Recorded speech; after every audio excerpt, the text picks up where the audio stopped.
Okay, so here I have finished drawing everything out with my Sharpie. I checked for areas that I might need to erase, any pencil lines that are maybe still sticking out on my artwork that did not get covered with Sharpie. So I'm going back and I'm just touching up those areas that I catch real quick before I start painting. Now, let's remember when we're painting, we want to pick the appropriate brush. So if I'm painting a wider area, something like this large flat brush might be appropriate, but if I need to get the details in these sections, I might need a smaller brush. If I need to exchange them throughout this process, that's fine, as long as this brush is put away clean. Now, over here, I'm going to be using some tempera paints. Let's refresh our memory on how we use these materials. So in order to activate the paint over here, I'm going to need to wake it up a little bit. So what I'm going to do is I'm going to dip my paintbrush into the water and then drip it into the color I want to use. I personally like to start with my lightest colors first. In this case, I'm going to start with yellow. So over here where my yellow is, I'm dipping and dripping water in here. Dip, drip, dip, drip, dip, drip, until I have a really good puddle started in my tempera paint.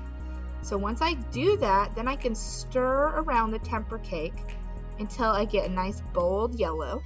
And when it's the color that I'm happy with, then I can take it back to the areas on my artwork that I plan on using it. So now I can come in and begin painting. Remember to be very gentle on your brush. You should not be pushing your brush all the way down to its base. We don't booty scoot on our brush.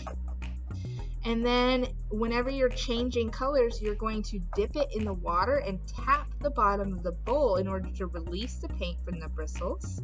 You don't swish and swirl it around. You don't tap the edge of your bowl, because then that's going to sling water everywhere. So you just tap the bottom of the bowl. If it drips, wipe it on the lip of your bowl and then drag an X on your sponge. Then I can go back and add to the next color that I want to use. Where you start on your painting is completely up to you. I'm starting randomly with these stars. You might want to start with either the background or the details. Just remember that if you're going to put colors right next to each other, that they are going to mix if they are wet. Okay, just like when we're painting with watercolors. If these colors touch each other, they are going to mix. So it might be ideal to hop around the painting into different areas of your painting where you know you're going to add those colors.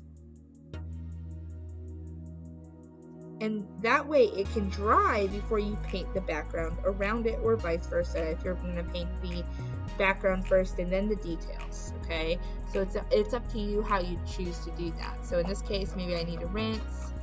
Maybe I want to get some red. I'm going to dip, drip, dip, drip, dip, drip, dip, drip. Now if your water gets really dirty, you can exchange it. If the water you're putting in here is too dirty for this color, especially if it's a lighter color, you might need to do that first. And then you can stir your paint and apply it. Painting all the way up to the edge and being gentle, not to push on our brush too hard. Make sure that you have enough water in your palette. If it's too thick, what it might accidentally do is cover up some of what you've already started painting, or drawing even. What you've drawn out with Sharpie might get covered if your paint is too thick. And if that's the case, all you have to do is add a little bit more water to your brush and then spread that out on your paper. And that's how you would fix that if you run into that issue. Okay, and we're just filling this in just like Dean Russo. We want to use some really bold, vivid colors. Don't be afraid to let them touch each other and mix a little bit. So here, maybe I want to exchange that back for this yellow and let that yellow blend into this red a little bit to make orange. If these colors want to mix a little bit right here, I'm alright with that. Okay, and then I would just paint over the entire painting, making sure when I'm done my brush is rinsed and wiped off really well. One way I like to check is I like to paint across my arm or my hand and just double check that that brush is in fact clean before I put it away in the cup, bristles up. hair goes in the air, otherwise it'll damage the brush.